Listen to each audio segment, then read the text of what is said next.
Yo, what's up? Dr. Swole here, MD, pro physique athlete. Today I'm joined by Yanis, who is an evidence-based fitness YouTuber from Greece. Thanks for joining us, Yanis. Thank you for having me.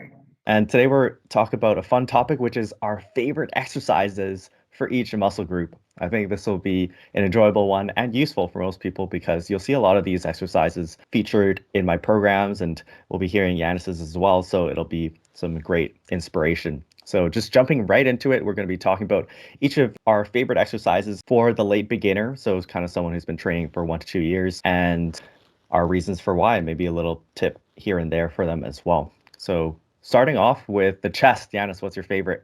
I think for the chest, it's not easy to go wrong. Any type of horizontal press would probably do the work, but to my perspective, the dumbbell chest press is probably my first choice on the list, mainly because you have the weight split on each arm and it's easy to see imbalances and do something about them. So it's an easy way to target the chest, try to work on your imbalances between the arms and really get those gains. Yeah, that's a good one. I think that'd be definitely close on my list. Mine would be barbell bench press. So I mean, this is my favorite exercise probably of all time. And I loved benching so much when I was younger that I ran into a lot of pec tendinopathy from it. But anyways, Oh, bench press is great. I think I just like the overloadability of it in that you can really go heavy on it. And the chest, particularly, I think is a relatively fast twitch muscle, so it lends itself well to really heavy work, and bench press is perfect for that. Okay, yeah. going on to the back. What were your some of your picks, or maybe a horizontal and a vertical if you have? Well, it's mostly I love the vertical ones. The vertical Okay. ones, the pull down with the medium grip pull down. I think it's one of the top of my list, mainly because it's very easy to execute for every level. Mm. Especially for the lats, I think most exercises have some type of difficulty on the technique, which this one doesn't. So I think it's a great choice if you want to really load the muscles.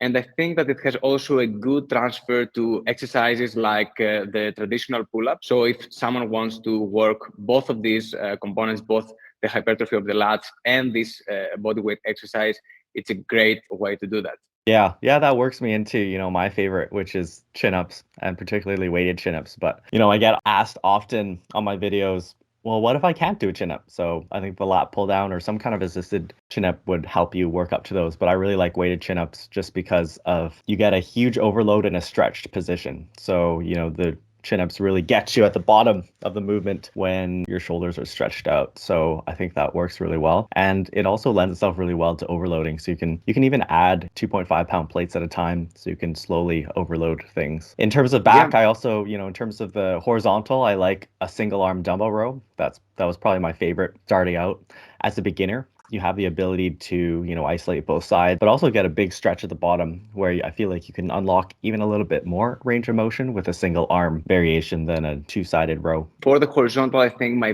best one would be the seal row. And I have Hmm. a strange way of doing this one. I always use a yoga block on my chest so I can really protract my shoulders every time I go down and have this full range of motion on the bench. I don't know if you have practiced this before, but it's a really nice way to increase the range of motion on this exercise and get the most out of it. So Hmm. it's my top choice for the horizontal row. Oh yeah, yeah, that's a fun one. Takes your lower back out of it, where when you have a chest supported row, that you don't need to worry about the total fatigue of like if you're trying to do a heavy barbell row. I see what you mean. Yeah, I thought you were talking about the chest because of the yoga block. Sometimes the bench is blocking Yeah, that too. your chest from moving to the front. So the yoga block helps you do that. But yeah, I get what you mean now. Yeah, yeah. Do you do them? Like, how do you actually set them up? Do you do it like a proper seal row where you like set the bench up on, blocks or something and then Well, with a yeah, barbell? no, I don't really do that. I just set the adjustable bench in around 25 degrees. Okay, yeah. Yeah, and Yeah, that's then what I I do. put the yoga block vertically so I have more range of motion and do it this way just because the rest of the setup is too much for everyday use. Yeah, So no, yeah. that's a smart trick. I'll have to try it sometime. Okay, moving on to the shoulders. So, what would you pick? Yeah, on the shoulders, I might be a bit too traditional, but I just prefer the dumbbell lateral raises. I really love the fact that the weight, as the weight increases, goes higher. You have an increased tension also on the exercise.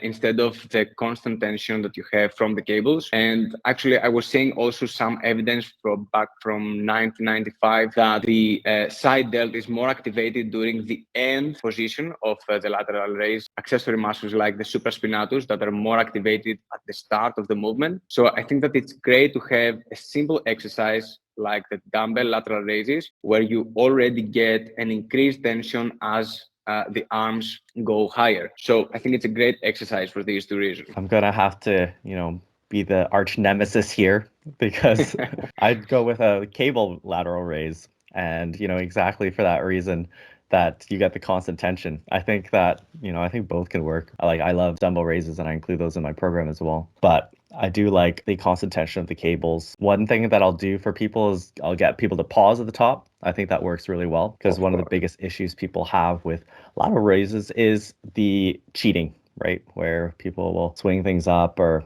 bend their arms all crazy and just try to get the weight up. Yeah, it's a hard exercise, but I think we can find a middle ground on the Egyptians, which is kind of, I think, the middle ground between the two exercises that we propose. But yeah, I think people really have a hard time with the technique on this one, and it's really great the fact that you ask them to pose on the top. Going on to biceps, what are your favorite for the guns? For the biceps, the incline bicep curls would be the best for me. I really love the fact that your body rests on the bench.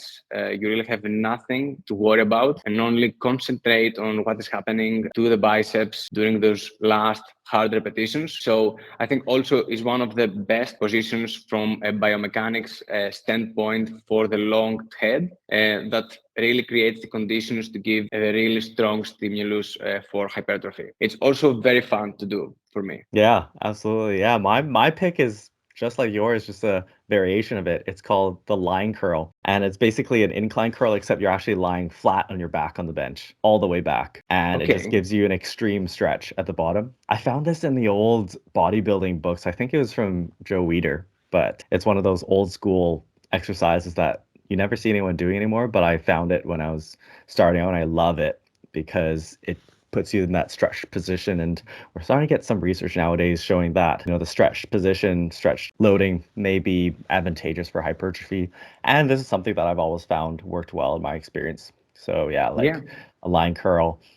I include this in all my programs, so people who follow them must have stumbled across them at some point. Nice. Yeah, I've never heard of it before. I should definitely go check that out. It sounds very interesting. You got to do it, man. Okay. And then triceps. What do you like for building the For the horseshoes? triceps, yeah, it will definitely be the dumbbell skull crushers. Again, I like the supported position. You only have to think about your technique and the targeted muscles. And I also like the fact that it's an exercise you can do anywhere, even without the bench. And each arm is loaded unilaterally. So again, it's easy to spot differences between the arms and do something about it if you want to. Yeah, skull crushers are great because, again, it gets you in the stretched position. And I've always found them to get me really sore, which is good. For my favorite, this is a little bit redundant, but close grip bench press. I've already put bench press up there, but close grip bench press has always just been an exercise that's grooved really well for me. I don't know what it is about it, but it just feels great for myself, which may not be the same for everyone. I really like the overloadability of it, especially for small muscle groups like the arms. It's hard to find exercises where you can really overload in a heavy way. Like you're not going to be doing bicep curls with crazy heavy weights, but with close grip bench press, you really can overload in that heavy manner. And do you prefer it in a full range of motion, or do you use blocks specifically for the triceps? Yeah, I'll go all the way down. So it's, you'll still get some chest stimulation from that. I like just around a shoulder width grip. I used to try and go narrower, but it's just going to be unnecessary straight on your wrists in that manner. So going on to the legs. So let's talk about quads. For the quads, my single best exercise for years now is the cyclist squat. With the more upright position on the squat, you get more activation on the quadriceps. So this is why the front squat increases more the activation on the quadriceps against the back squat. But on the front squat, we have all these accessory muscles working out, and most of the people that I see might get fatigued in completely different places before they really target the quadriceps. So I think the cyclist gets all the benefits from the front squat and none of its drawbacks. You can easily target the quadriceps with the barbell resting on your back, and you will first hit the quadriceps before any other system like the cardiovascular or the accessory muscles. So this would be my number one choice for a compound lift on the quadriceps. Yeah, I like it. We'll have to share that one for the audience. I like, for myself, a high bar back squat. This is going to be, the classic, people call it the king of exercises, but I see what you're saying about, a lot of times you may be fatiguing other parts of your body, right? Like, it's such a compound exercise. The lower back comes into play a lot. For that reason, I like the high bar rather than the low bar a little bit better for hypertrophy, where a low bar squat might allow you to press a little bit more, but you are involving the back more, you're more likely to give out from other systems first. Quick tip for the quads would be to try to squat as deep as possible. I usually recommend, at least for parallel, trying to go deeper as much as your range of motion will allow you. So basically before your lower back starts to round at the bottom. Definitely, yeah. And both of these variations are great. I do the high bar deep squat all the time, but I think that many people will think will feel relieved by the how easy it is on the cycle squat to target the quadriceps. Of course, for me too, the king still stays the deep squat. Nice. I guess we can still be friends. Yeah. Okay, going on. Hamstrings. So what are your favorite? For this one, I know bodybuilders will not like it, but it's a supine leg curl or a leg slide. I found this one in a study that was comparing 20 different variations on the hamstring activation, and they found this one to be the best one for hamstrings activation. And since then, I've been practicing it, and I'm in love with this exercise. So we usually started with 2 legs and then go to unilateral work. It's easy. You can do it anywhere with minimum equipment. Although I know it is not the ideal and the most convenient way to load it and do a progressive overload like it is, let's say, on a hamstring curl machine. But it is the best one for me for muscle activation of the hamstrings, and it also has a very good transfer in natural movements like sprinting and running. Okay, so how would you progress it? So you usually start supine on the floor doing it with both legs. It will be enough stimulus for the first week for most of the people, and then you can start building up the weight over your hips using a 10 kilo plate, then a 25 kilo plate with both legs, and then slowly going on a split workout. The beginning of the workout being with unilateral work, 2 to 3 sets on this exercise, and then 3 sets with both bilateral work heavy on the same exercise. So this is how we usually progress with this one. At the end, we go only to unilateral work weighted. Yeah, that's different. I mean, I couldn't say it's something that would be my own sort of favorite sort of repertoire, but yeah, as long as you're able to overload it in some way, right? So if you're adding a plate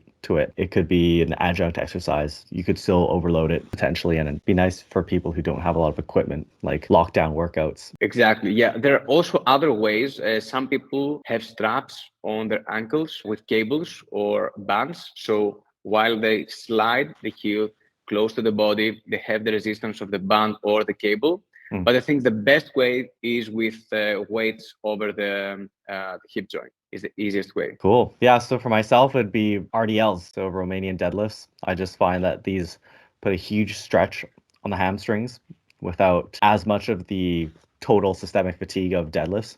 I do love deadlifts, but for hamstrings themselves, RDLs, just making sure that you control the movement, really focusing on pushing your butt back as you lower yourself into the movement really helps.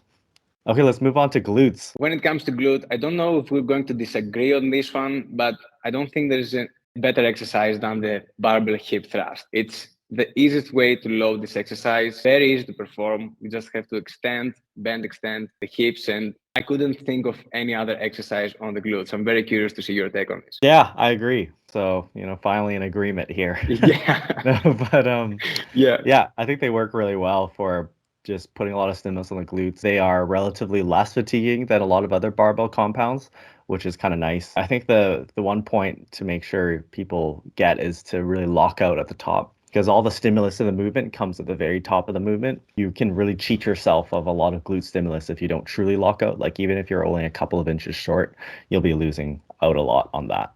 So similar to lateral raises, your cue would be on this one to just hold 1 second on the top, make sure that you lock out the movement, and then repeat.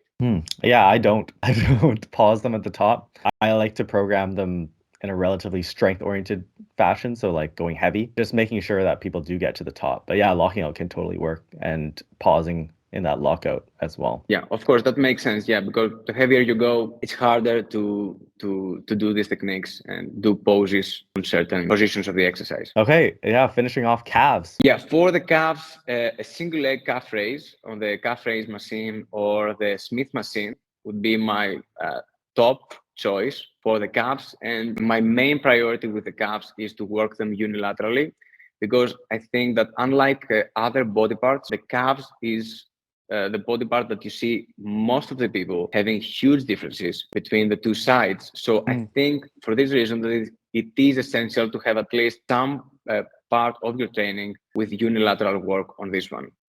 Yeah, I think that's a great pick. And, single leg calf raises were my favorite for a long time.